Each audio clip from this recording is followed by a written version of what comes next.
Salut, j'espère que vous allez très bien. C'est encore moi. Je vais super bien et encore plus bien quand je suis en face de vous. Alors aujourd'hui, on va parler des consultations prénatales. Qu'est-ce qu'une consultation prénatale? Pour faire simple, la consultation prénatale, c'est cette consultation qui s'effectue pendant que nous sommes enceintes dans une structure hospitalière. C'est la consultation qu'on effectue pendant que nous sommes enceintes dans une structure hospitalière. Quand est-ce que nous devons commencer les consultations prénatales? Dès lors que nous sommes enceintes. Dès lors que nous constatons que nous sommes enceintes, nous devons aller à l'hôpital pour commencer les visites prénatales. Déjà, on va confirmer que effectivement c'est une grossesse parce que c'est pas toute absence de règles qui est synonyme d'une grossesse. Donc, il est important, donc, dès lors que nous savons que nous sommes enceintes, nous constatons que nous sommes enceintes, nous devons aller à l'hôpital. N'attendons plus les 3 mois pour aller à l'hôpital pour commencer la visite prénatale. N'attendons plus 3 mois. Pourquoi? Parce que les 3 premiers mois de grossesse sont les mois les plus déterminants. Pendant ces 3 mois, il y a ce qu'on appelle l'organogenèse, donc la formation des organes de l'enfant, la formation du fœtus, c'est pendant les 3 premiers mois. Donc si une maman a une infection pendant ces 3 mois, ça va entraîner une malformation ou alors une fausse couche et bien d'autres choses encore. Donc, les 3 premiers mois sont les mois les plus déterminants. C'est pour cette raison qu'il est important d'effectuer son bilan pendant les 3 premiers mois de grossesse. De quoi est donc constituée une consultation prénatale? Chaque jour, on y va. C'est constitué de quoi? Ça commence déjà par l'interrogatoire.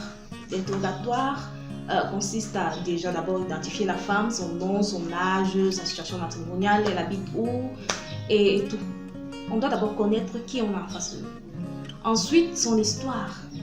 Elle a déjà été enceinte. Combien d'enfants a-t-elle? A-t-elle déjà eu à faire des avortements? A-t-elle une maladie qui la dérange? Est-ce qu'elle a déjà été opérée? Elle a déjà eu à être transfusée? Etc. Ainsi de suite. Donc, on lui pose un certain nombre de questions par rapport à son passé. Si elle a déjà été enceinte, on pose des questions par rapport à la grossesse précédente ou alors à l'accouchement précédent. Comment est-ce que ça s'est passé? Après, il y a ce qu'on appelle l'examen physique. L'examen physique consiste à examiner la femme, examiner le corps de la femme. Donc les yeux, on commence par les yeux, les conjonctives, la bouche, derrière les oreilles, le cou. On recherche certaines malformations, alors certaines anomalies. Autant que moi, on recherche certaines anomalies. On examine les seins, on examine l'abdomen, on examine les pieds. On va même jusqu'à faire un toucher vaginal. Tout ça consiste à l'examen physique. Ensuite, il y a ce qu'on appelle les examens de laboratoire, le bilan de la femme enceinte.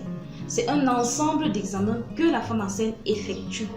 Nous allons dans les prochaines présentations entrer dans les moindres détails, parler de chaque maladie individuellement.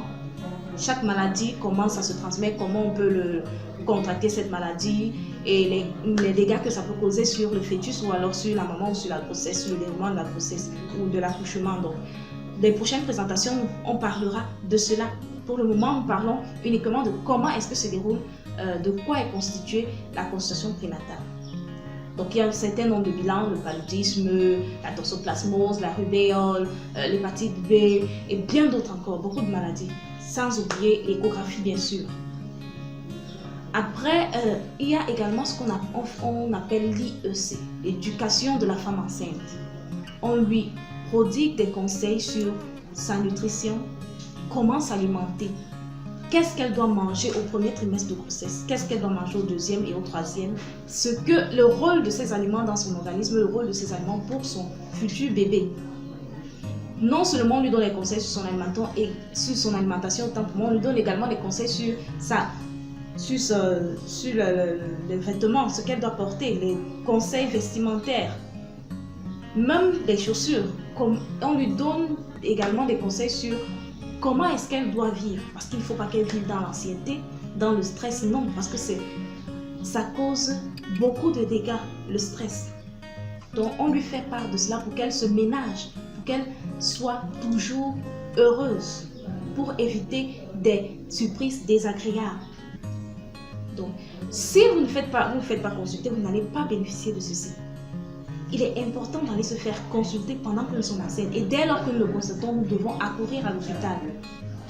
Donc, on vous attend. Nous vous attendons dans nos structures hospitalières.